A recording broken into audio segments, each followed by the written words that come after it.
My son shouted at me in front of 30 people during Christmas dinner. "Mum, if you want to keep living here, then start paying rent like any normal tenant or you can move out." What Mark didn't realize was that this 2,000 ski-fit penthouse on Midtown East, the one he proudly claimed to afford thanks to his budding architecture career, actually belonged to me. The sleek black Lexus he parked every night was mine. The credit card Lena used to buy Prada bags on Madison Avenue was mine. Everything. Absolutely every single thing was mine. My name is Maria Rivera. I'm 62 years old, and this is the story of how staying silent almost ruined my only son, and how choosing to speak changed him instead. Present scene. The smell of roasted turkey drifted through every corner of the apartment. I had been awake since 5 in the morning, baking the apple pie, making pecan bars, and preparing the candied yams Mark always liked when he was a boy. 30 guests were settling into the dining room: cousins, uncles, several of Mark's college friends, and Lena's co-workers. The table glowed with fine china and crystal glasses that caught the warm lights of the Christmas tree. I moved back and forth between the kitchen and the dining room, serving dishes, clearing plates, and filling glasses with Oregon Pinot Noir. My apron was speckled with gravy, my hair pulled into a plain bun, and my hands, not entirely steady after years of work, trembled slightly as I carried the heavy serving platter. "Maria, sit down a minute," my cousin Eva said with that familiar thin smile. "You've already done more than enough." "I'm fine," I replied, forcing a pleasant expression. From my spot by the open kitchen counter, I could see the entire room. Mark sat at the head of the table in a pale blue dress shirt, the watch on his wrist glittering from Lena's gift last Christmas. He was telling his cousin Alex about a new office tower he claimed to be designing near Lexington Avenue. "This month's been insane," Mark said, lifting his wine glass. "Clients keep shifting deadlines, but a lead designer in New York gets paid. I can cover the place, the car, everything." Lena, beside him, smiled proudly. Her deep red dress likely cost more than a nurse's monthly paycheck. Her meticulously manicured nails flashed as she ran her hand along Mark's arm, and even then, she added loudly, ensuring the whole table heard, "The bills never stop. Decorating, utilities, upkeep, Manhattan isn't cheap." Several people nodded. Uncle George cleared his throat. "He's right. You can't find anything decent for under $3,000 a month around here." "Exactly," Mark agreed, sitting a little straighter. "That's why you've got to hustle. Nobody's handing you anything in this city." A tight knot formed in my stomach, but I kept setting the turkey on the table. No one looked at me. No one noticed how hard I gripped the serving spoon. The conversation circled endlessly around money, the rising cost of everything, while the same people complaining had just asked for another bottle of $50 wine. Then it happened. Mark wiped his mouth with his napkin, took a slow sip of wine, and looked directly at me. There was something in his eyes I recognized instantly, the same hard resolve Daniel used to have when making decisions. Only this time, that look didn't bring comfort. "Mum," he said, interrupting every conversation at the table, "since we're talking about the house." Silence fell. 30 faces turned toward me. "I've been thinking," he continued, setting his glass down with a decisive tap, "that if you want to keep living here with us, you should start contributing to the rent, like any adult who shares a home." Time froze. "It's only fair, right?" he asked the room, looking for approval. "We're all grown-ups, and if that's hard for you on your widow's pension, maybe you should consider a place that matches your budget better." Lena nodded, taking a measured sip. "Everyone has to be responsible for their own expenses," she added, "especially family. Honesty matters." I glanced around the table. Eva looked away quickly. Uncle George stared down at his plate. A few guests nodded as if they agreed. Aunt Patty murmured, "Well, at our age we should be more independent." Not a single person spoke up for me. No one asked, "How can you speak to your mother like that?" No one wondered, "Are you truly asking your mother to leave her own home on Christmas?" The silence was so heavy I could hear the tick of the wall clock. In that moment it felt like 28 years of sacrifice, sleepless nights, cramped apartments, every penny reinvested, vanished into the cold air of this penthouse. I carefully set the serving spoon on the counter. I folded my napkin and placed it beside my untouched plate. I stood up, feeling my knees protest. "Thank you all for coming," I said, my voice steadier than expected. "This will probably be the last Christmas dinner I spend in this home." Mark blinked, stunned. "Mum, you don't need to be so dramatic. We're just being realistic about—" "You're right, Mark." I cut him off, meeting his eyes. "It's time to be realistic." I walked toward the hallway leading to my bedroom. Behind me, voices faltered, chairs scraped, someone forced a light. "So who wants dessert?" I closed my bedroom door. The click was softer than it felt to me. It sounded like the end of an era, flashback 30 years earlier. I sat on the edge of a narrow bed, looking at the tiny room that had been my refuge for 3 years. One small bed, an old wardrobe, 2 photo frames on the nightstand. I picked up a frame, Daniel and I cutting the ribbon at the opening of our first building in Tribeca. I was 34, wearing a simple floral dress, hair tied back. Daniel held the scissors, smiling proudly. Behind us stood a modest 4-story building. Our dream was finally real. Reflection. How did I end up here? How did a young mother with ambition become a widow who could be addressed as though she were a financial burden? Let me tell you the truth no one at that dining table knew. Flashback continues, 1989. Daniel and I met in small-town Virginia. I was 19, cleaning houses. He was 22, a construction worker with the hardest working hands I'd ever seen. 6 months later, we married in a small church. Our honeymoon was a weekend by the coast. When Mark was born, we lived in a 300-square-foot studio in Brooklyn. Daniel worked 12-hour shifts. I did bookkeeping from home, while Mark slept in a crib beside our bed.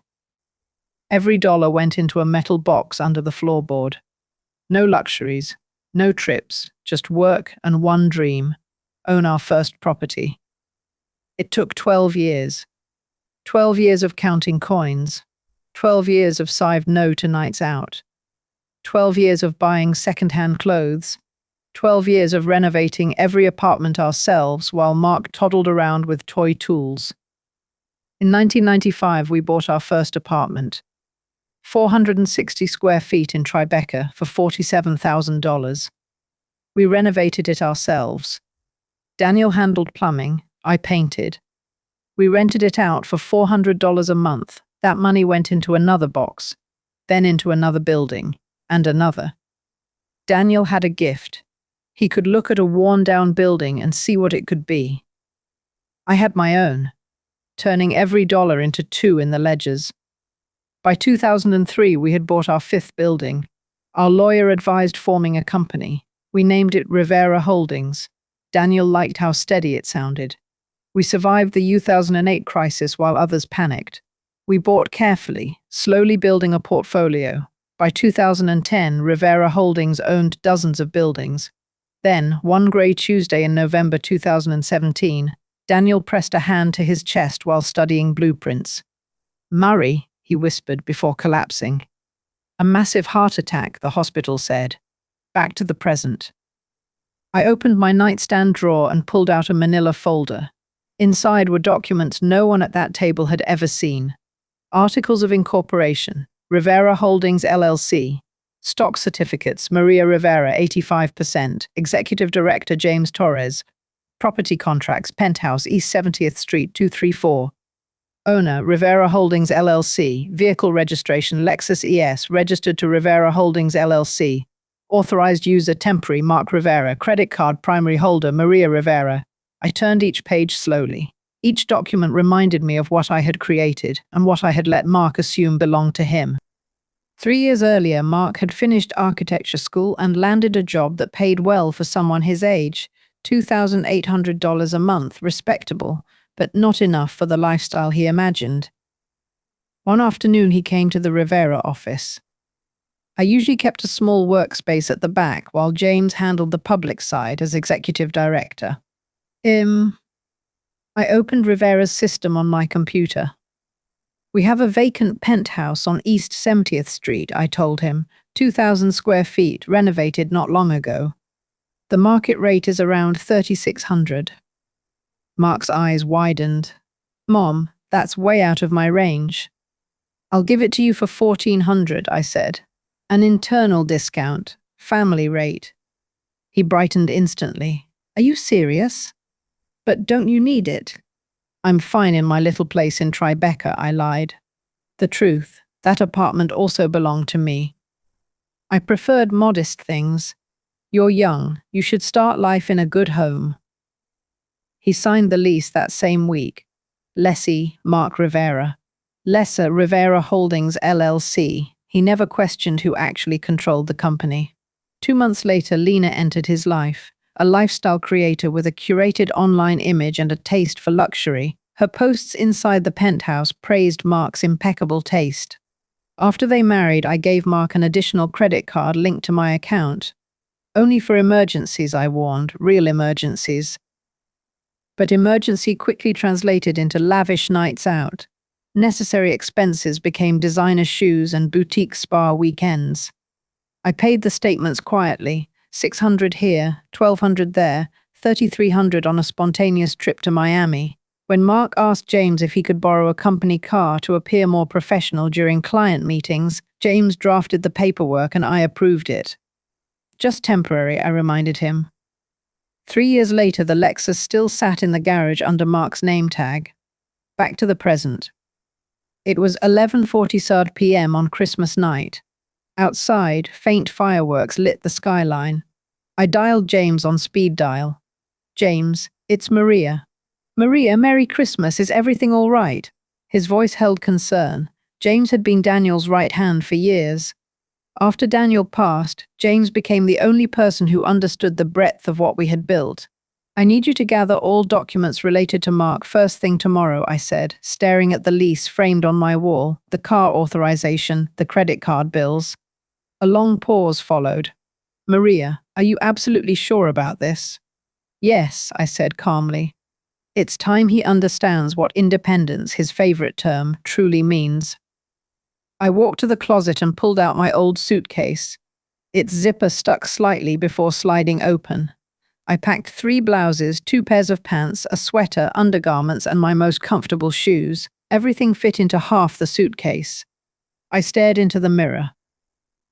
A 62-year-old woman stared back, silver hair framing her face, worn hands shaped by decades of effort, eyes tired but clear. I had spent nearly 40 years building something real. And in the last 3, I had allowed my son to treat that work as his own, while I stayed silent and small. Why had I allowed that?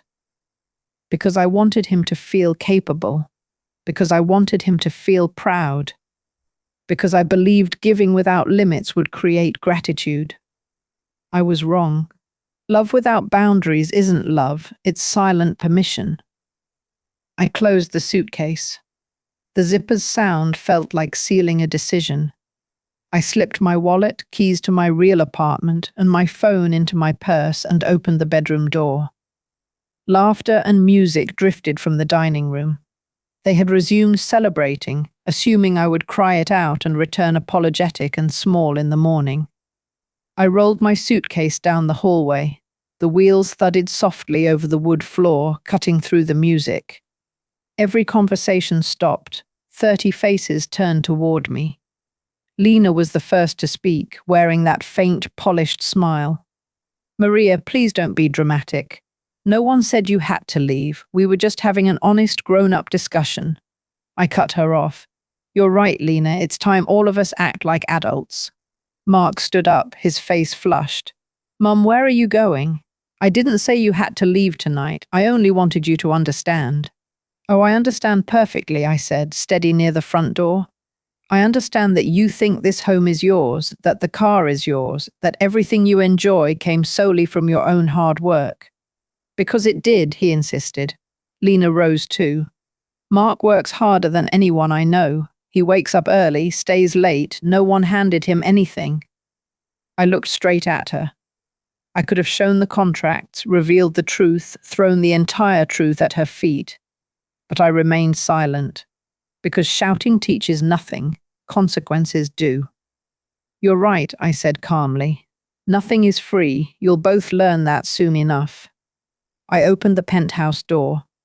Mark stepped forward. Mum, at least tell me where you're going. Let me call you a car. No need, I said. I already have one coming. Then at least text me when you get there so I know you're safe.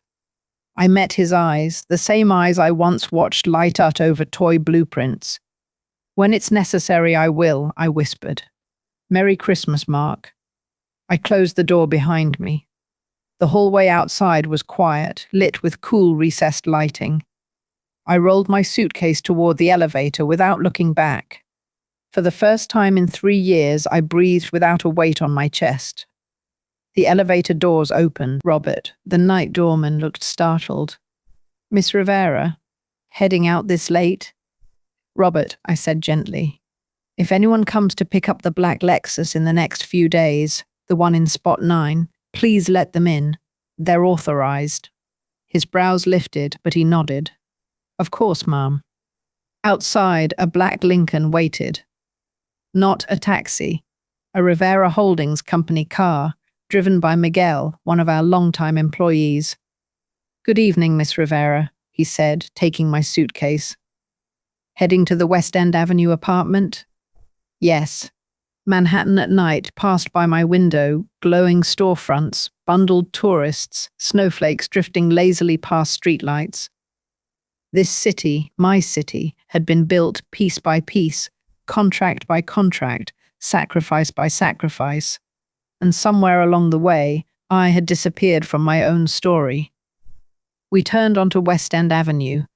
The Upper West Side was calmer, quieter. This was where I truly lived, an 8 square-foot apartment in a 4-story walk-up. No doorman, no glossy floors. Miguel parked in front of number 20 Sen. Need help with the bag? No, thank you. I've got it.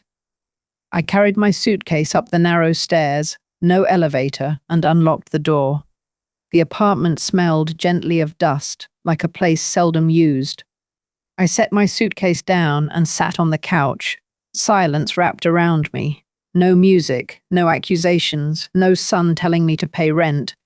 Just me and the decision I would make in the morning. I glanced at my phone. 3 missed calls from Mark. 1 message. Mum, please tell me you're okay. I didn't want it to go that way. Just call me, please. I didn't reply. Instead, I opened my laptop and logged into Rivera Holdings. I clicked the folder titled Mark Rivera Assigned Assets. A list appeared. Lease contract, East 70th Street 23 expires Feb 3, 2024. Assigned vehicle, Lexus ES, temporary access, additional credit card, $5,000 limit linked to main account, Kanita the perfectly. 3 clicks. That's what it would take to change my son's life. Was it revenge? Was it cruelty? No, it was love with boundaries. I closed the laptop. Tomorrow, everything would begin. The next morning, I arrived at the Rivera Holdings office at 8:30 a.m. The building stood on Lexington Avenue, tucked between a boutique hotel and a pastry shop that always smelled like almonds. Sophia, the receptionist, nearly spilled her latte when she saw me step through the glass doors. Miss Rivera, we weren't expecting you so early. I'm here to see James, I said. He's in his office. I'll let him know you're coming. The hallway walls were lined with framed photos of our developments, Tribeca loft conversions, Brooklyn brownstones we restored, Midtown offices we bought during downturns. In one photo, taken at a Brooklyn opening 7 years ago, Daniel stood wearing his hard hat, smiling proudly. Slightly blurred behind him was me, holding documents and speaking to an investor. I paused for a moment.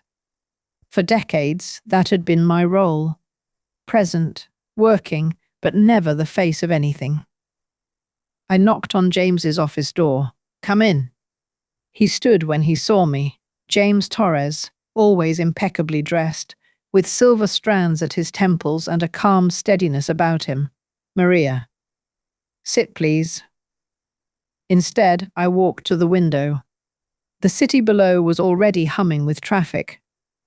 "Did you bring the documents?" I asked. James opened a folder thick with paperwork. "Everything you requested. But Maria, once we begin this process, there's no undoing it." "I know. I spoke with Victor this morning," he added quietly. I stiffened. Victor Rivera, Daniel's older brother.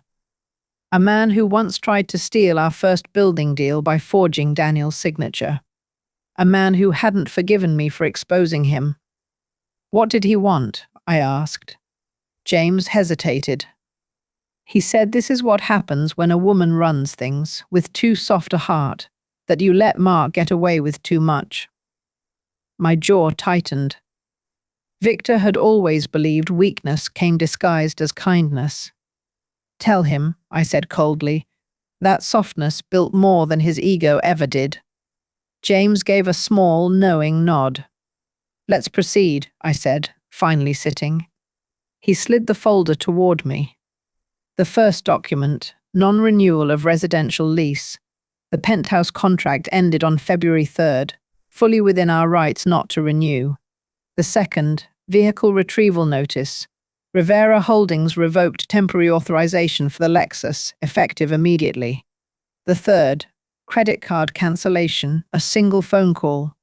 I lifted the next sheet, a printed statement of the last 6 months. I read each line: Bloomingdale's, Michelin dinners, weekend trips, 5-star hotel stays, nearly $50,000 spent casually. James watched me silently. "Thank you," I murmured, sliding the papers back. "Maria," he said softly, "you're doing the right thing." "Right," I whispered. "It feels like tearing off my own arm." "Because you love him," James answered. "And real love has limits. Daniel always told you that." I swallowed hard. Daniel had said it the night Mark was born. "Raise him strong, Mari, not spoiled." But I had raised him gentle, too gentle. "Is Rachel here?" I asked. In the conference room, we entered the glass-walled room where Rachel Martinez, our longtime attorney, sat already reviewing a stack of real estate codes. "Good morning, Maria," she said, standing to shake my hand. James briefed me. "I'm sorry you're dealing with this." "I don't need sympathy," I replied softly. "I need procedure." Rachel nodded. "Then let's begin." She pulled up a digital document. 1 Acts. Penthouse lease termination. Your son must be notified today to satisfy the 30-day requirement. If he refuses to vacate, we can begin the standard eviction process, but I doubt it will come to that. 2. Vehicle recovery. The Lexus is corporate property. With revoked authorization, we can retrieve it within 48 hours. 3. Credit card cancellation. A simple call. The effect is immediate. I nodded. Rachel continued. "Once these actions take place, he will experience a sudden financial reality shift. I need to ask, are you prepared for the emotional fallout?" I hesitated before answering. Yes, but the truth was more complicated. I was prepared to teach him. I was not prepared to lose him. "Still," I said, "proceed." Rachel dialed the bank. "Chase Bank, Card Services." "How may I assist you?" a representative asked. "Good morning," Rachel said. "We'd like to cancel an additional cardholder under account ending in 4, our true Bureau 1. Name of the cardholder? Mark Rivera. One moment. Yes, located. Would you like cancellation to take effect immediately? Rachel looked at me. I nodded. Immediate, please. Done. The call ended. Rachel closed her laptop. That's everything for now. By this afternoon, he'll receive all notices by email and certified mail. I exhaled slowly, a release that felt nothing like relief. James walked me to the elevator. And you? He asked gently. Where will you be when Mark gets the news? In my apartment, I said. If he wants answers, he knows where the office is. But I won't make it easy. Not this time.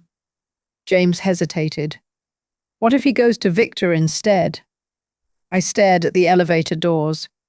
If he chooses a man who once forged his own brother's signature over his mother, then he will learn a very different lesson. The elevator opened. I stepped inside. Around noon, I walked through Midtown and past a storefront window featuring a new Prada display. A bag sat on the center stand, the same one Lena bought in October. I kept walking. My phone buzzed. A message from Mark. Mum, where are you? Can we talk, please? I locked the screen. I found a small cafe in Greenwich Village, one without social media presence, just warm lights and the smell of fresh pastries. I ordered a cortado and sat by the window. At 40 p.m., my phone rang. James. He received the emails, James said. Any minute now. I didn't reply. I sipped my coffee, hot, strong, unpretentious. It tasted like truth. Day 1, December 28th, 9:10 a.m. Mark opened his laptop at the penthouse dining table. Lena was still asleep. He refreshed his inbox absent-mindedly. A subject line froze him. Formal notice, lease agreement non-renewal from Rivera Holdings Administration. His heartbeat pounded in his ears. He opened it. Read the first line, then the second, then he reread it all because it didn't make sense. Will not be renewed. Vacate the property. February 3, 2020 What the hell? He whispered. He called the number at the bottom of the email. Rivera Holdings Administration. How may I assist you? This is Mark Rivera. I just received an email saying my lease is terminated. That has to be a mistake. I've never missed a payment. One moment, Mr. Spore Rivera. He heard typing. There is no mistake, the woman said. The owner has chosen not to renew your lease. This is fully within their rights. But why? Mark demanded. Did I do something wrong? I don't have that information. We simply carry out the owner's instructions. Then who is the owner? I'm afraid that information is confidential. Mark's breathing quickened. The woman continued. If you wish to rent the unit again when it becomes available, you may apply at the regular rate. What's the regular rate? He asked cautiously. Approximately $3,950 a month. Mark nearly dropped his phone. His take-home pay? $3,900 a month? Is there anything else I can help you with? The woman asked politely. Mark hung up. Lena appeared in the hallway, wrapped in a silk robe. What's going on? She asked. Mark stared at the email. We've been kicked out. What? Why? I don't know, he whispered. Lena stepped closer, peering at the screen. What do you mean we're being kicked out? Mark shoved a hand through his hair. The lease isn't being renewed. That doesn't make sense, Lena said sharply. This is your home. It's rented, Mark muttered. It's always been rented, but you pay on time. You have tenant rights. They can't just... They can, and they did. Lena grabbed the laptop and reread the email, her expression shifting from confusion to anger. This is because of last night, she snapped. Your mother must have said something to the owner, told them to pull the lease. Mark shook his head. Mum doesn't know the owner. But even as he said the words, something in his stomach twisted. I need answers, he said, standing abruptly. He grabbed his coat. Where are you going? Lena demanded. To Rivera Holdings. Someone there will tell me what's going on. Noon. Rivera Holdings office Mark arrived, breathing hard, having jogged the last block after struggling to find parking for the Lexus in a crowded midtown garage. The glass lobby doors reflected his anxious expression back at him. He pushed inside. Sophia, the receptionist, offered a polite smile. "Good afternoon, how may I help you?" "I need to speak with someone about a lease termination," Mark said. His voice cracked slightly. "My name is Mark Rivera." Sophia checked something on her screen. Her expression shifted almost imperceptibly. "One moment, Mr. Rivera." She disappeared down the hallway. Mark stood still, scanning the framed photographs on the wall. Then his eyes froze. A large photo showed a groundbreaking event from years ago. Standing front and center was James Torres cutting a ribbon. Behind him, overseeing plans with two contractors wearing a simple blazer, hair pulled back, was his mother. The plaque beneath it read, "Rivera Holdings Tribeca Conversion Project, led by the Rivera family." His breathing stalled.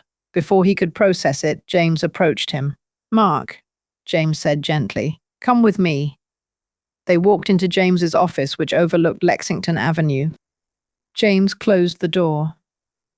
"I understand you're concerned about your lease." "Concerned?" Mark snapped. "Confused, angry, lost. Why is my lease being terminated? I've never been late on a payment." James opened a file. "The unit's contract ends February 3rd. The owner has declined to renew." "But why?" James hesitated. "It's a business decision." Mark's eyes narrowed. "Let me talk to the owner." "That's not possible." "Why not?" James held his gaze. "Because the owner has chosen to remain private." Mark took a step back. His pulse thudded in his ears. He thought of the photograph in the hallway, his mother in the background, the caption mentioning the Rivera family. James cleared his throat. "Mark, perhaps you should speak to your mother." A cold, sharp realization sliced through him. "My mother?" he whispered. James didn't answer. He didn't need to. Mark walked out of the office in a daze, barely hearing Sophia wish him a good afternoon.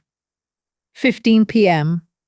Columbus Circle Mall. Lena stood at a counter in Bloomingdale's, swiping the credit card she always used. Declined. She forced a smile. "Try again, please." 3 more attempts. Declined. The cashier's apologetic look only made Lena's blood boil. "That card has never been declined," Lena snapped. "Run it again." "Ma'am, it isn't going through." Heat flooded Lena's cheeks. People in line behind her whispered. She grabbed her bag and stormed outside, dialing the bank immediately. "Chase Bank, customer service. How can I help you?" "My card was declined," Lena said tightly. "It's the one ending in 271. "One moment." "Yes, that card was cancelled by the primary account holder this morning." Lena's stomach dropped. "Primary holder?" she repeated. "Who?" "Maria Rivera." The world seemed to tilt. "Is there anything else I can help you with?" the representative asked. Lena hung up. Not sadness, not fear. Rage. She called Mark. "She cancelled my card," Lena spat the moment he answered. "Your mother cancelled my card." Mark closed his eyes. "Lena, it wasn't your... Don't you dare defend her. That card paid for everything. Do you know what this means for me, for my content, my brand?" Mark didn't respond immediately, because deep down, beneath the panic and confusion, a darker thought crept up on him. Why did she have the power to cancel it? Lena continued ranting, but Mark's mind was somewhere else now, and everything he thought he knew about his life, the false independence, the imagined self-sufficiency, the comfort he assumed he earned, was beginning to crack. He hung up without another word. Day 2, December 29th, 9 mañana. Mr. Rivera. The ditam manio, absolute 1.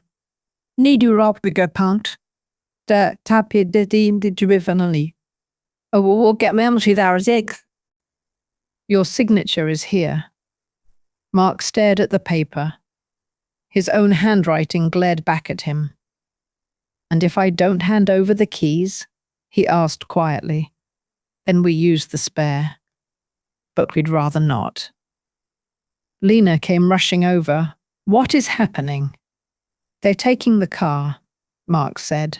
No, that was a gift from the company. They can't just... It wasn't a gift, the man replied kindly. It was a courtesy vehicle. Mark went back inside, grabbed the keys, and placed them in the man's hand. The sound of the Lexus feed driven away echoed like a closing chapter. Lena looked at Mark with wild disbelief. Your mother is destroying us. Mark didn't answer, because inside his mind, puzzle pieces were shifting, forming a picture he didn't want to see. He walked straight to his laptop, typed, Rivera Holdings ownership. Search results loaded. His breath caught. Images from ribbon cuttings, contracts, articles, and in nearly all of them, his mother, standing beside James, speaking with investors, holding blueprints. A caption under one photo read, Maria Rivera, principal shareholder of Rivera Holdings, overseeing expansion since 2003. His hands shook. Lena stood behind him, frozen. Your mother owns Rivera Holdings, she whispered. Mark didn't answer, because for the first time in his life, Mark realized he had never truly understood who his mother was, or what she had built, or what he had so casually taken for granted. Day 2, December 29th, 20 p.m. Mark couldn't sit still. His mind was a storm. Memories, assumptions, conversations from years ago twisting into new shapes. Everything he'd ever believed about his life lived under a new shadow now. A shadow shaped like his mother. He grabbed his coat. Where are you going? Lena asked, arms crossed, voice sharp with accusation. To find answers. From who? From her? Lena demanded. Mark, she ambushed us. She humiliated us. She's punishing us because you told her the truth yesterday. Mark didn't respond. Because deep down, he wasn't sure that last part was true anymore. He slammed the door behind him and hurried down the stairwell. He wasn't going back to Rivera Holdings. He wasn't going to his office. He wasn't even going to his mother's apartment. He didn't know where she truly lived. He was going to the only person who might tell him something real. His grandmother. 3:10 p.m. Mount Sinai West Hospital, Nina Rivera, his grandmother, lay in room 407 recovering from pneumonia. The scent of antiseptic filled the quiet space. Mark hesitated at the doorway. She was smaller than he remembered, her hair whiter, her face lined with exhaustion and years of unspoken truths. She looked up. Mark? Her voice was soft but clear. Well, this is a surprise. Mark walked in and sat beside her bed. How are you feeling? He asked. Nina gave him a look, the kind that sliced through pretense. You didn't come here to ask about my health, sweetheart. What's wrong? Mark exhaled shakily. Grandma, I need you to tell me the truth about Mum. Nina's eyebrows rose. Which truth? All of it, he whispered. Rivera Holdings, the buildings, the money, everything. Nina set her magazine aside and folded her thin hands. So, she said softly, you finally learned. Mark's stomach dropped. You knew? Of course I knew, Nina replied. I watched your mother and father build that company with their bare hands while raising you in a tiny apartment. I watched Daniel take dangerous jobs so they could save enough for that first property. I watched your mother run books, negotiate contracts, paint walls, scrub floors, all while telling the world she was just helping. Mark felt a deep, gnawing shame crawl up his throat. But she never told me, he whispered. She let me think she needed my help. She let me think I was taking care of her. And that made you feel proud, didn't it? Nina asked quietly. Made you feel strong, like the man of the family.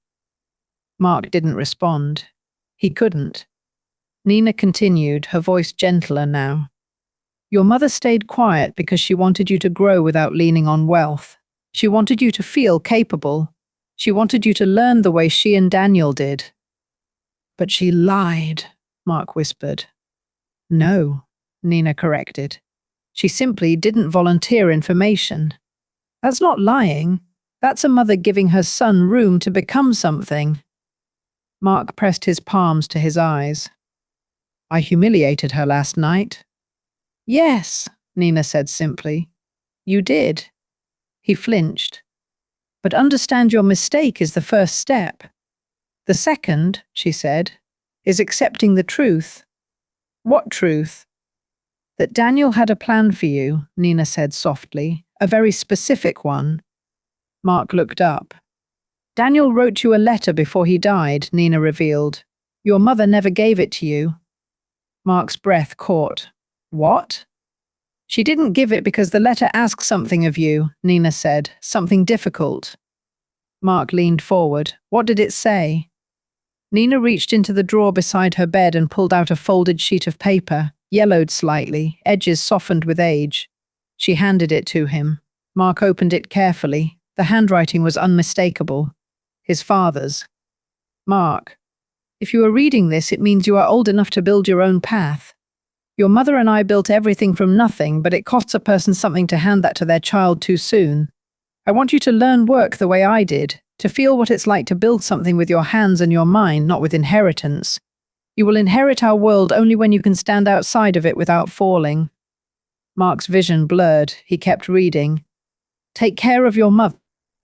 She is stronger than anyone will ever know, but she carries more than she should. Do not let pride blind you to what she has done. She and I built the foundation. You must build the next floor.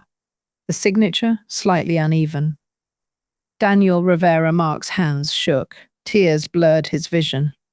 I never deserved them, he whispered. Nina squeezed his trembling fingers. Deserve has nothing to do with it. You're their son. But I treated Mom like... Yes, Nina said.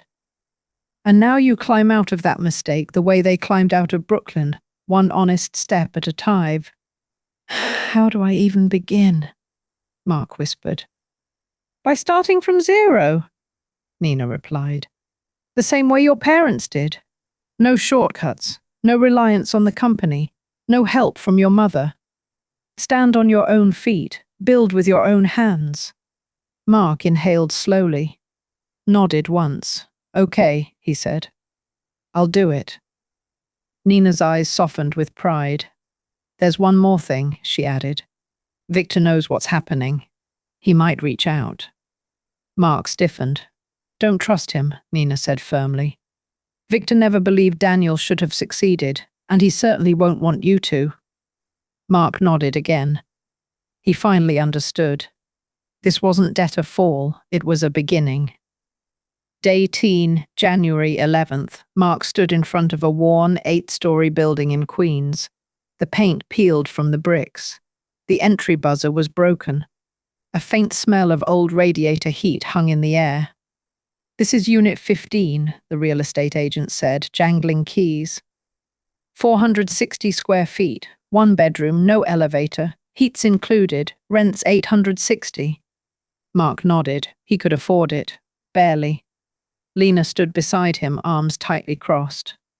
You can't be serious, she said. This can't be our life. It's what I can afford, Mark said simply. No, Lena said, take a step back. This isn't the deal I signed up for. Mark, when we got married, you promised a certain lifestyle. I never promised it, Mark said quietly. I thought I earned it. Lena laughed bitterly. And your mother let you believe it. Mark didn't defend himself, didn't defend Maria, didn't defend the life he had lost. I'm signing the lease, Mark told the agent. Lena stared at him for a long, cold moment. I'm leaving for Miami tomorrow, she said flatly. I need space. Mark nodded. He didn't cling, didn't argue, didn't beg. He simply said, okay. The agent unlocked the door. Mark stepped inside. His new life, smaller, colder, quieter, waited for him. A life Daniel had wanted him to experience, a life Maria had tried to shield him from, a life he now needed. He signed the lease, and for the first time in years, Mark Rivera felt something like humility settle into his chest, a starting point, a foundation. Just as his father had written, "You must build the next floor." Day 30, January 27th. Mark slipped his new apartment key into the lock. The metal scraped before turning, the door sticking a little as he pushed it open. His entire life now fit into 2 suitcases and a cardboard box. No more penthouse, no more Lexus, no more unlimited card. Just a cramped 460 square foot unit on the 8th floor of a building that rattled whenever someone slammed a door downstairs. Lena's absence echoed louder than the empty walls. She had flown to Miami 2 weeks earlier. She'd left a single note on the counter, "Call me when you become the man I married."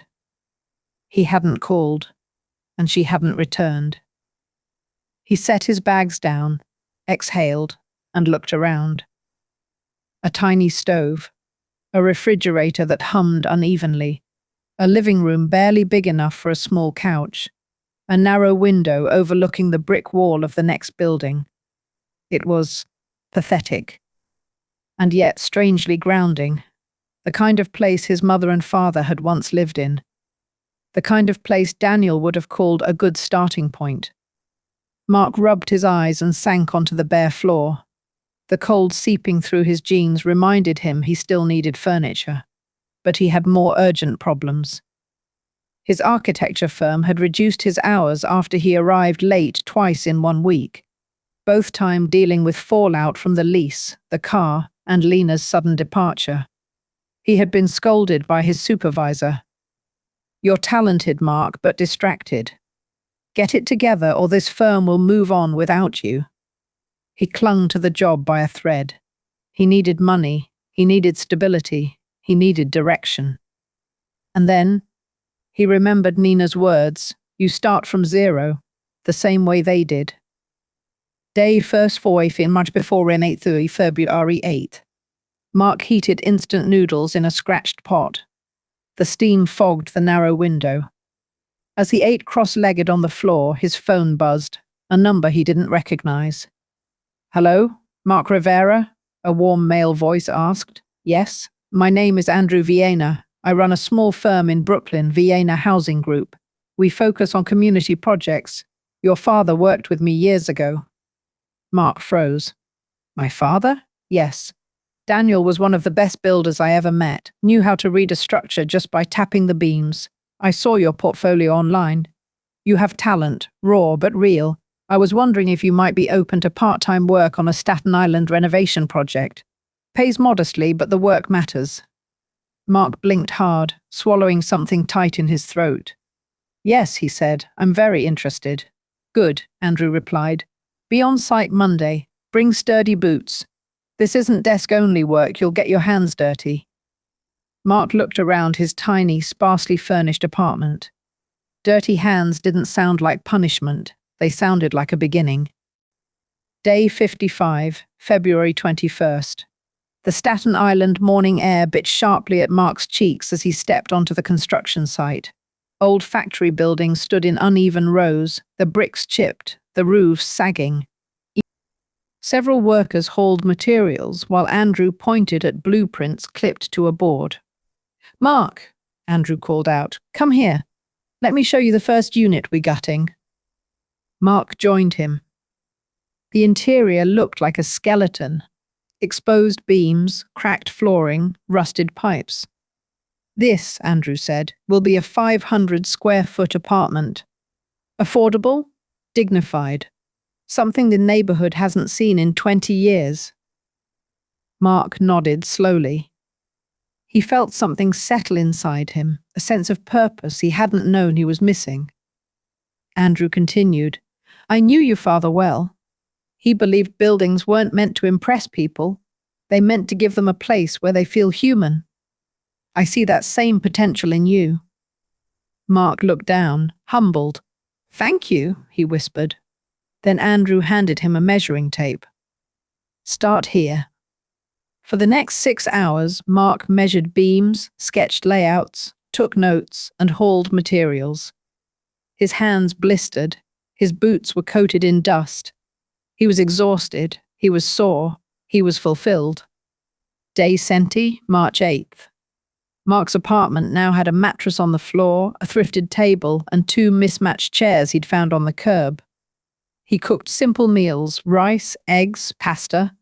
He didn't spend money on anything he didn't need. He walked instead of taking the subway whenever weather allowed. His muscles ached from work. His hands were rougher now. His mind felt clearer. He was changing.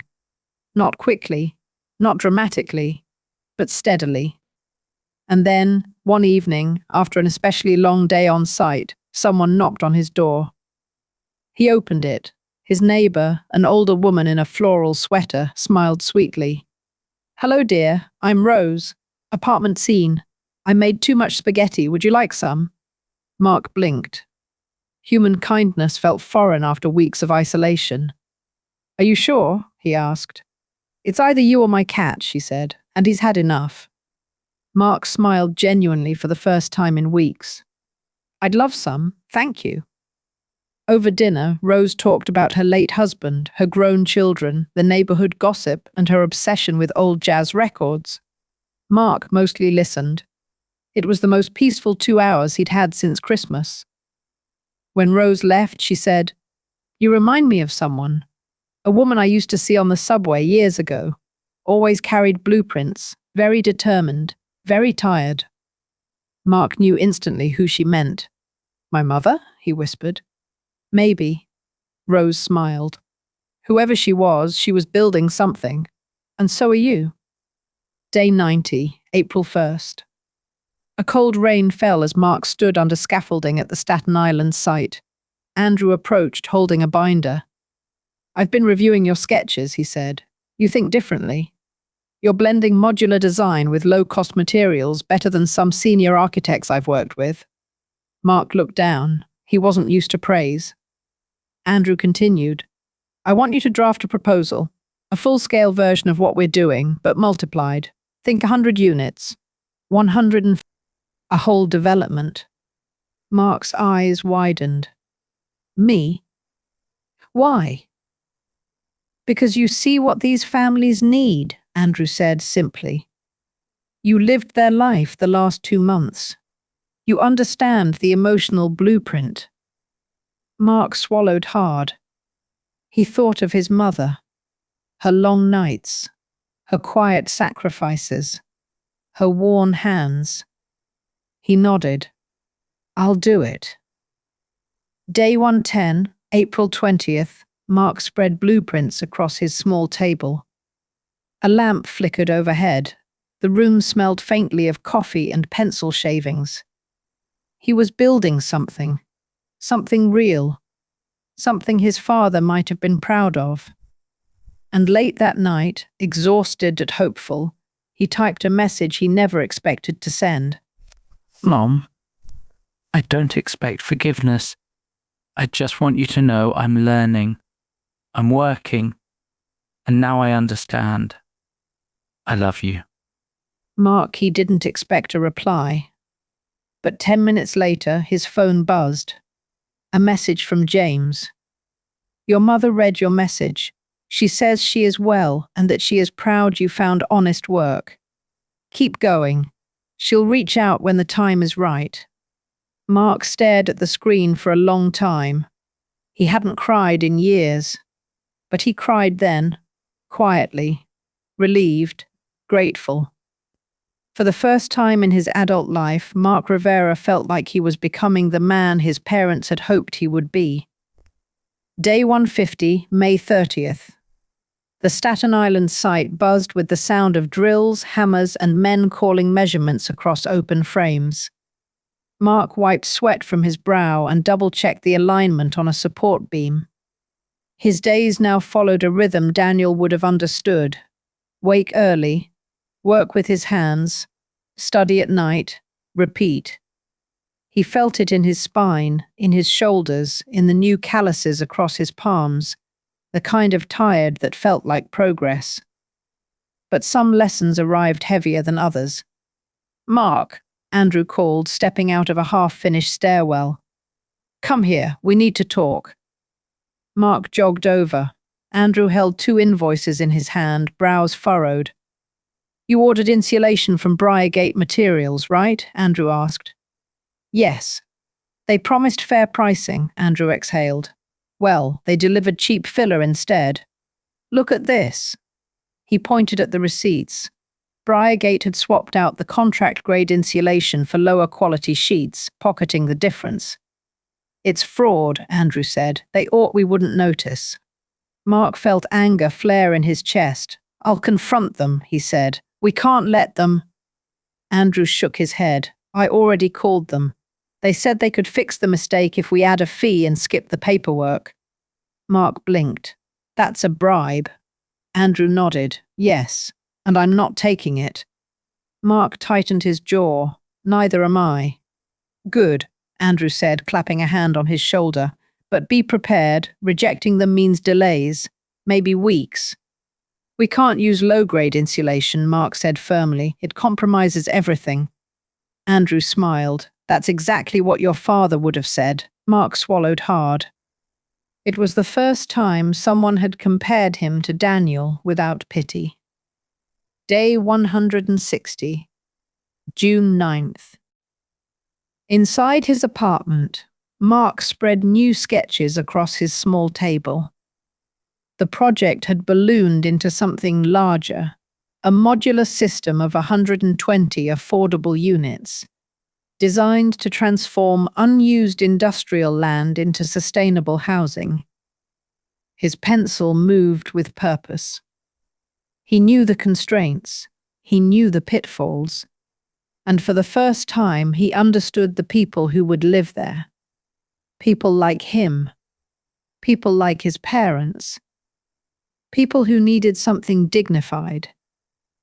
He wrote at the top of the page, "Rivera Community Homes, Concept Model." He drew and revised for hours. The cheap lamp flickered again, leaving shadows across the blueprints. Then a knock. He opened the door to find Rose holding a casserole dish. "I figured you probably didn't eat dinner," she said.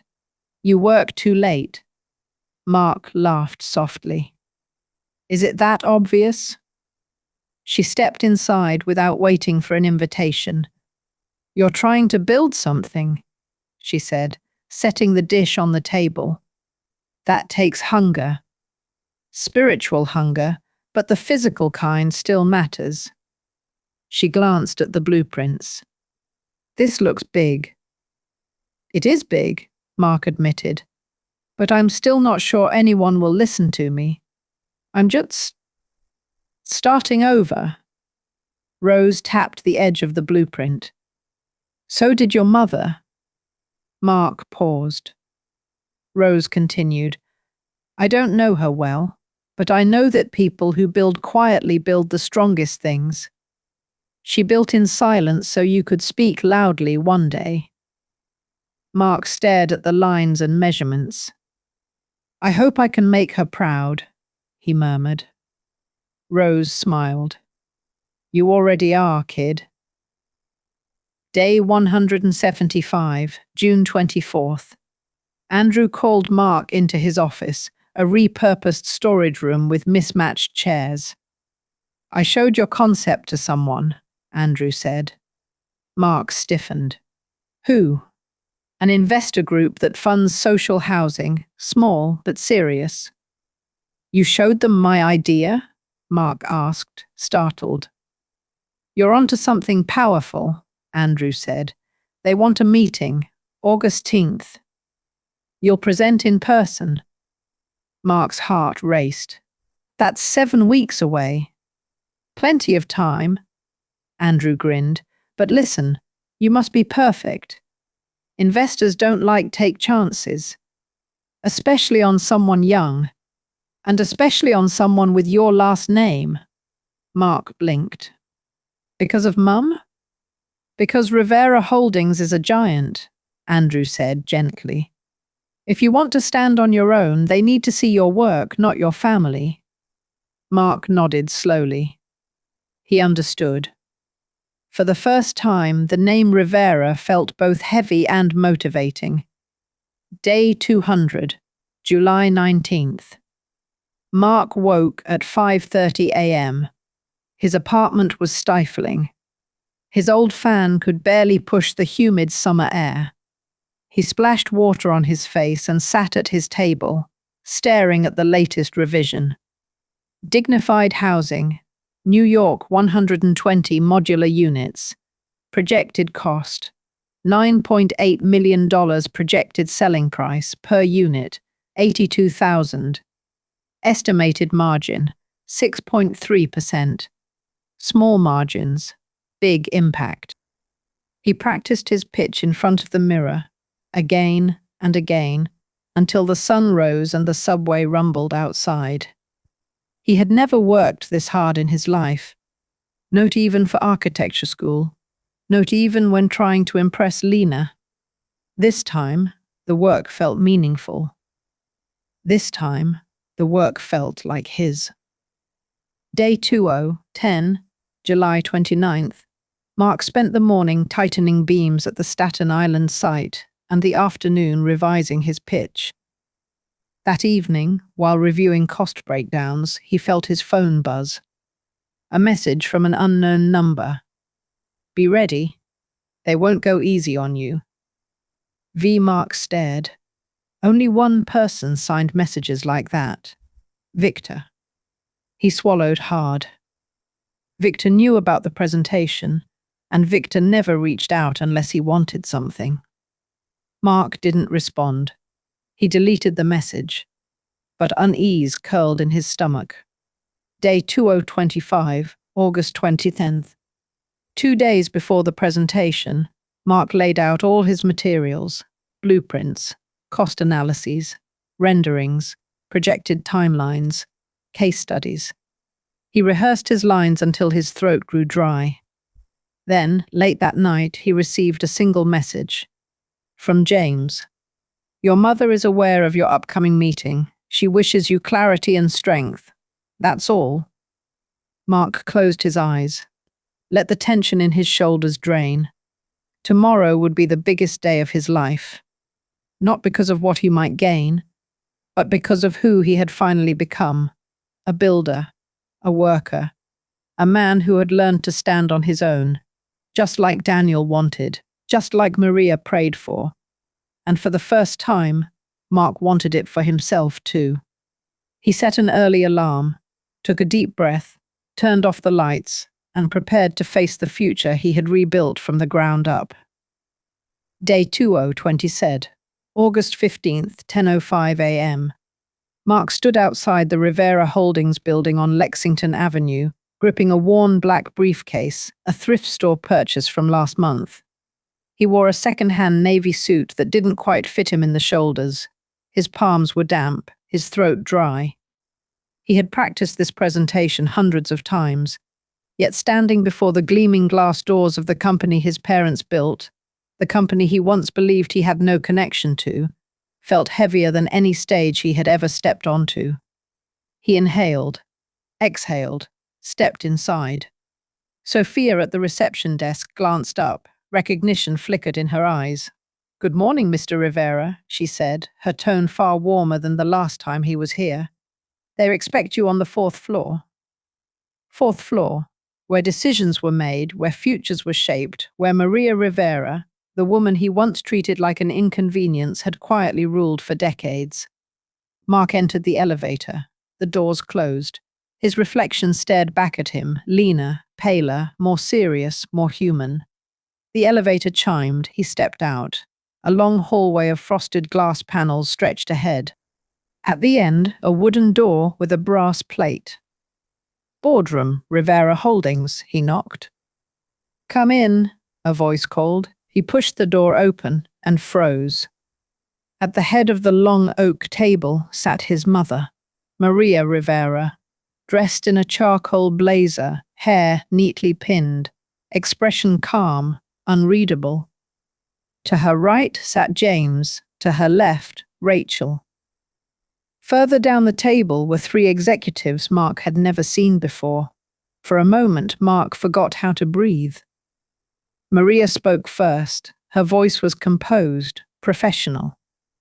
"Mr. Rivera," she said, "your meeting is scheduled for 1 hour. Please begin when you're ready." Not Mark, nor mijo, not son, Mr. Rivera. She was the president here, not his mother. Mark swallowed, nodded, and walked to the projector. His hands trembled slightly as he connected his battered laptop. The first slide appeared.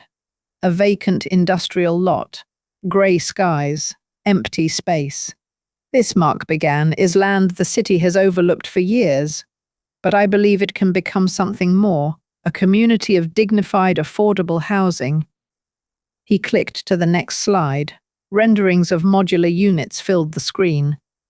"For the past 6 months, I've worked on-site in Staten Island restoring old industrial spaces. I've seen how families struggle to find homes they can afford.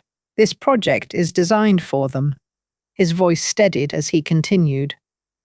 "The design uses modular construction to reduce costs without sacrificing quality. Each unit has natural light, efficient layouts, and sustainable materials." Click. Cost breakdown, margin projections, timelines. Click. Photos of workers, photos of families in cramped apartments, blueprints with notes scrawled in pencil. Mark's passion grew. His hands moved. His voice carried weight. "This project isn't about maximizing profit," he said. "It's about maximizing dignity. New York needs solutions that care about people. This is one of them."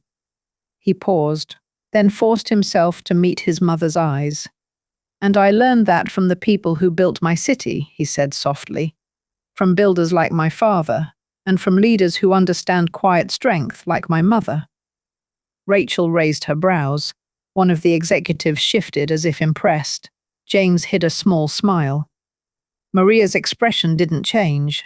Not yet. "Thank you," Mark said, closing the laptop. "I'm ready for questions." James leaned forward. "You've projected a 6.3% margin. That's extremely thin. What happens if costs rise?" Mark nodded. "I've included an 8% contingency buffer. If additional costs arise, we reduce scale temporarily until funding stabilizes." Rachel tapped her pen. "And city permits. This land isn't easy to rezone." "I've had preliminary talks with the City Development Office," Mark replied. "They're supportive, but they'll need updated environmental studies." The woman on Maria's left spoke next. Sharp eyes, even sharper tone. "Why should we invest nearly $10 million into a low-margin, socially driven project? Investors prefer 20% returns." Mark met her gaze. "Because this project isn't about investors, it's about New Yorkers. And Rivera Holdings built its foundation on service, not greed." There was a flicker in Maria's eyes. Just a flicker. But he saw it. Another executive asked, "You're young. Why should we trust your leadership on something this big?" Mark inhaled. "Because I failed," he said simply. "I failed on Christmas Day when I believed privilege was achievement. I failed when I thought comfort was merit. I failed when I forgot what my parents taught me." Silence blanketed the room. "But these last 6 months taught me how to work, how to struggle, how to build. I don't come here asking for trust because of my last name. I come asking for trust because I earned the right to stand here." The executives exchanged looks. Even Rachel looked impressed. Finally, Maria closed her notebook. Her voice was calm, clear. "Mr. Rivera," she said, "thank you for your presentation. We will deliberate and notify you within 48 hours." Mark nodded politely, packed his briefcase, and turned to leave. Just as he reached the door, Maria spoke again. "Mark." He froze, turned slowly. Her expression remained professional, but her eyes slightly softer. "No matter the board's decision," she said quietly, "you've come far." Mark's throat tightened. "Thank you," he whispered. He stepped into the hallway. the door closing softly behind him. Deliberation inside the boardroom. The moment Mark left, Maria let out a long, controlled breath. Rachel broke the silence. He was impressive. James nodded. Numbers are tight, but the concept is strong, and he clearly understands the human side.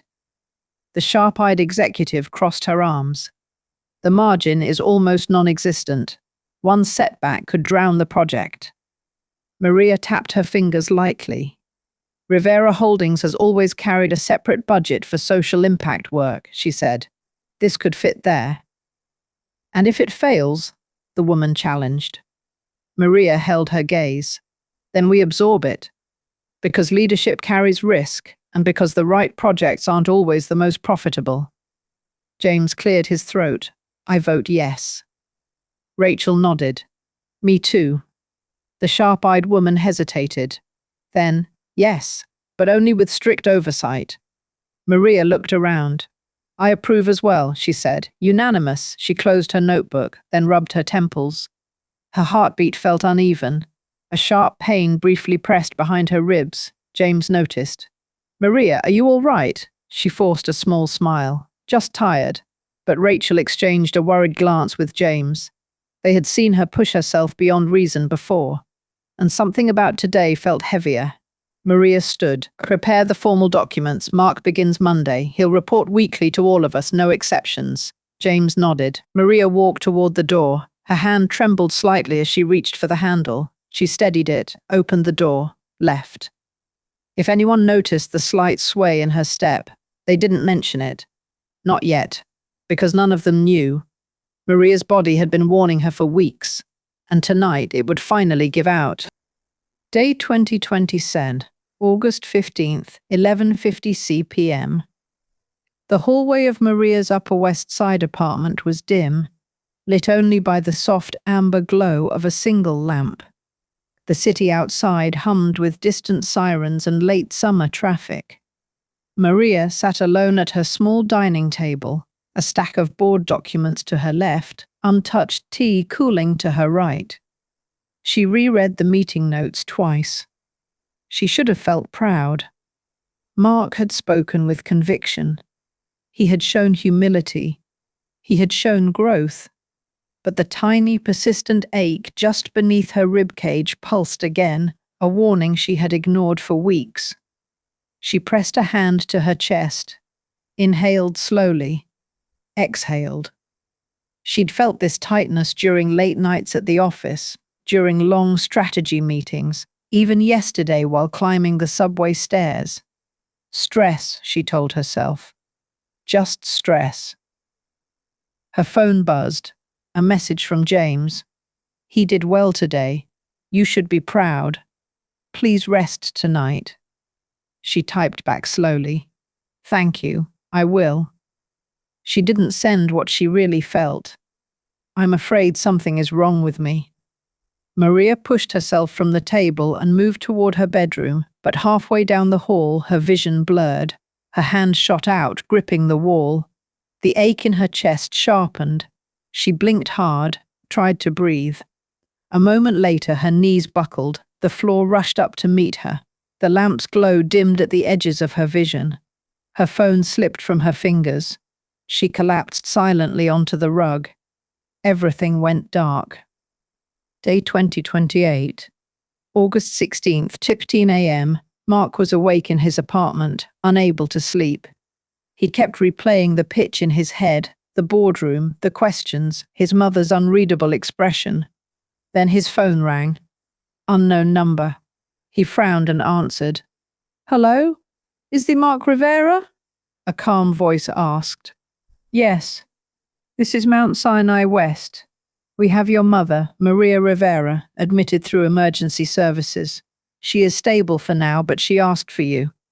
Mark didn't hear the rest. His ears rang. His heart slammed against his ribs. I'm on my way, he said, already grabbing his shoes. He ran down his building's stairs. His breath tore at his throat. He sprinted through humid night air toward the subway. He didn't think. He didn't stop. He didn't breathe. 26 a.m., Mount Sinai West. Mark pushed through the emergency room doors, chest heaving, sweat beading his forehead. "Maria Rivera," he told the nurse. "Where is she?" "I'm her son." The nurse nodded quickly. "Room 316. She's conscious."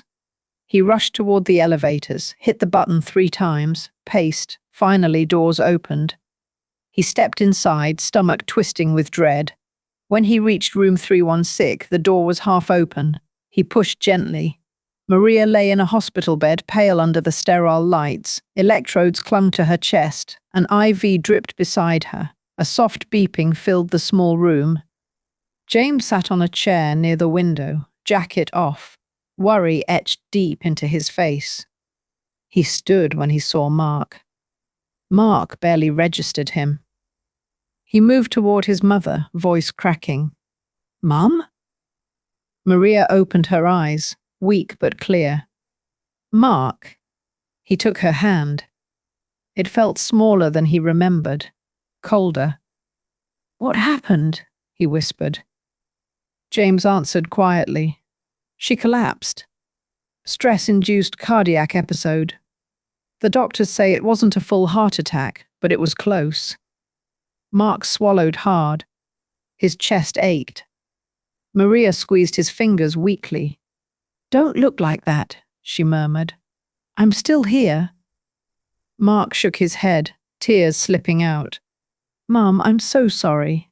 For everything. For Christmas. For the way I spoke to you. For not seeing you. For—" Maria lifted a trembling hand, touched his cheek. "Mark, I forgave you that night," she whispered.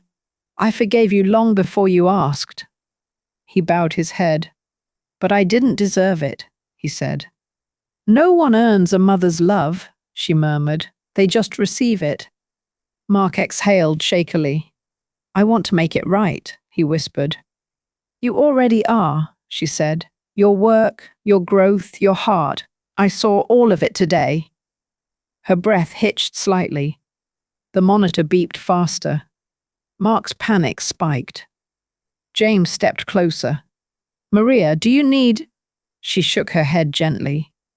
"Just tired," she whispered. Mark leaned closer. "Mum, I don't need anything from you. Not money, comfort, not an easy path. I just want you. I just want my mother." Maria's eyes softened. A tired, peaceful smile touched her lips. "I'm not going anywhere," she murmured. A doctor walked in quietly. A woman with a calm expression and efficient posture. "Miss Rivera," she said, "you need rest now. Your son can stay, but keep conversation minimal." Maria nodded. The doctor checked readings, adjusted the IV, and left. Mark sat beside his mother, their hands still intertwined. After a long silence, Maria spoke again, her voice barely above a whisper. "The project, the board approved it." Mark stared. "What?" "You start Monday," she breathed, "with oversight, with responsibility, with purpose." His throat tightened. "Mum." She brushed her thumb weakly over his knuckles. "Don't work like I did," she whispered. "Don't carry everything alone. Ask for help, trust people, build something that matters, but also build a life that matters." Tears streamed down his cheeks. "I promise." Her eyes fluttered. "Good," she whispered. Within moments, she drifted into sleep, her hand still in his. Mark remained there through the night, watching the rise and fall of her chest, listening to the soft monitor beeps, letting the weight of everything settle into his bones. He had lost so much in the last 7 months. But sitting here, holding the hand of the woman who built his world, he realized something else. He had gained something too. Perspective, purpose, humility, love, a foundation stronger than anything he had stood on before. And now it was time to build upward. One step, one floor, one future at a time. The way Daniel had taught, the way Maria had hoped, the way Mark had finally learned. Day 260. September 70th. 3 weeks after Maria's hospitalization, the Staten Island site looked transformed. Steel frames rose in orderly rows, fresh concrete cured beneath tarps. The hum of generators filled the cool autumn air. Workers greeted Mark with nods and easy smiles now. He had earned their respect, the same way Daniel once had. Mark walked the length of the new foundation, clipboard in hand, double-checking measurements. Unit 12's east wall is a quarter-inch off, he called out. One of the foremen groaned. How the hell did that happen? Mark crouched, checked the laser again, then stood. We fix it, he said simply. The foreman nodded. This was who Mark had become. Not loud, not entitled, not defensive. Just steady. Just responsible. The man Daniel had hoped he would grow into. Day 206 Wold. October 23rd. Peter respects the Saki Maries for understanding electing quickly. In Firsticities of Fornabalas Holaye, in Lotro Urul. Sapieni. French you say, had 100 girls out my house. The Cinderellans of Pro, neither baby. Is stiff fortune. Or may still be faithful to my atrocities from a sink. I meet Helly. And the ling of water. I feel this. Because like an nose. And praise you. They don't know notice. Again. You. Smith covered her mouth with her hands. It's beautiful, she whispered. Her son, a boy of 10 named Jordan, raced inside and opened every cabinet. Mark smiled. Places like this mattered. Homes like this changed the way people breathed. It felt like Daniel's spirit lingered in the room, in the clean lines, the careful choices, the respect embedded in every detail. Mrs. Smith turned to Mark, eyes shining. Thank you, she said. We've never had a home like that. Mark swallowed the lump in his throat. You deserve it, he said. Day 260, December 24th. 1 year since the Christmas that shattered everything. 1 year since he had thrown careless words at the woman who built his world. Tonight, the Rivera home, Maria's modest Upper West Side apartment, glowed with golden lights, warm food, and soft laughter. 12 guests surrounded the table. James and his family, Rachel, Andrew, Rose, the Smith family, Nina, healthier but still fragile, and Mark. No crystal glasses, no extravagant displays, just mismatched plates, humble food, and something more valuable than luxury, sincerity. As dessert was served, Mark stood, heart pounding, hands trembling slightly. I want to say something, he said. The table fell quiet. 1 year ago, I said something unforgivable to my mother. I spoke with arrogance, with blindness, with a kind of pride I didn't even know I carried. Maria lowered her eyes. Mark continued. This year, I lost everything I thought mattered, but I gained what actually does. Work, purpose, humility, and the chance to become someone worthy of the name Rivera. His voice broke. Mom, I can never repay you for the years I misunderstood you, but I can start. He pulled out an envelope, placed it gently in front of her. Maria frowned softly and opened it. A check lay inside. $16,800, every cent he had charged on her credit card during the years he took her generosity for granted. With interest, Mark said. Maria stared at it for several long seconds. Then quietly, she tore it in half. Then into quarters.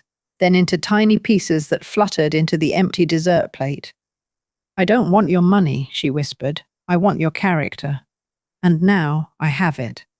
She stood and embraced him, a long, trembling, healing embrace. The room erupted in applause. Nina wiped tears with a napkin. Rose sniffled loudly. Jordan grinned. Andrew raised his glass. James nodded, chest full. And Maria held her son as though releasing a year of fear, guilt, and love all at once. After the guests left, Mark stayed behind to help clean. They worked quietly, shoulder to shoulder. On the counter sat a worn envelope, the same one Nina had once given him. Daniel's letter. Have you read it again? Maria asked. Mark nodded. It makes more sense now, he said. Maria dried a plate, then paused. I never gave you the second page, she said softly. Mark turned to her, stunned.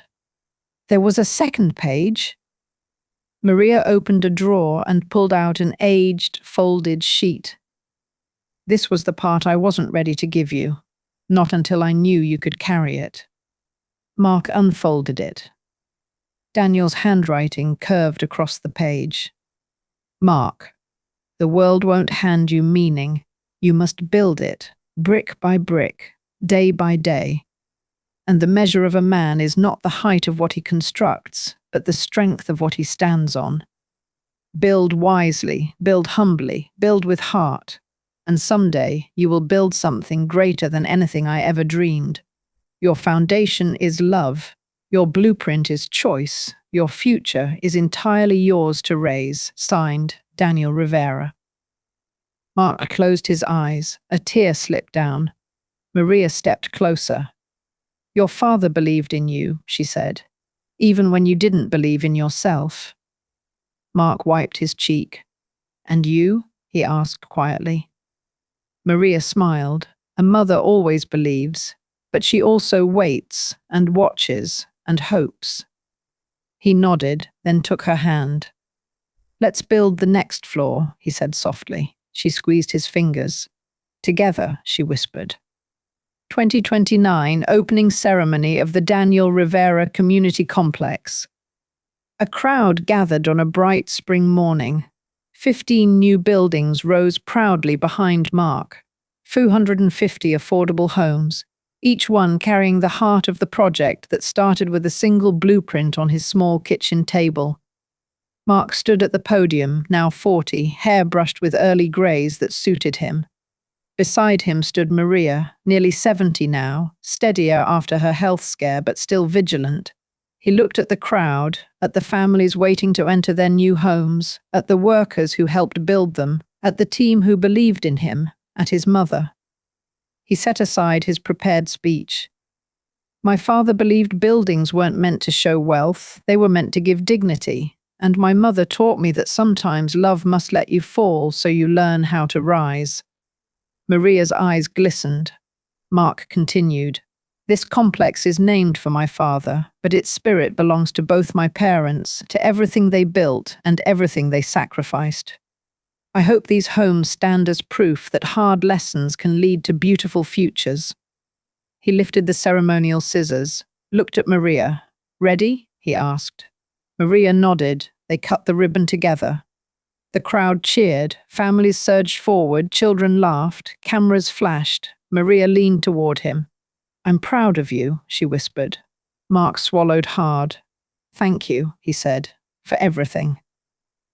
Later that evening, on the rooftop terrace overlooking the city, they stood side by side. New York stretched beneath them, a city of millions, a city of builders, a city of stories. Maria rested her hand on the railing. Are you happy? She asked. Mark took a long breath, looked out at the skyline. Yes, he said. Truly. Maria nodded. And you? He asked softly. Maria's smile was small, gentle, and finally peaceful. I am, she whispered, because this is the life I hoped you'd build. The sun dipped behind the buildings. Lights flickered on across the skyline.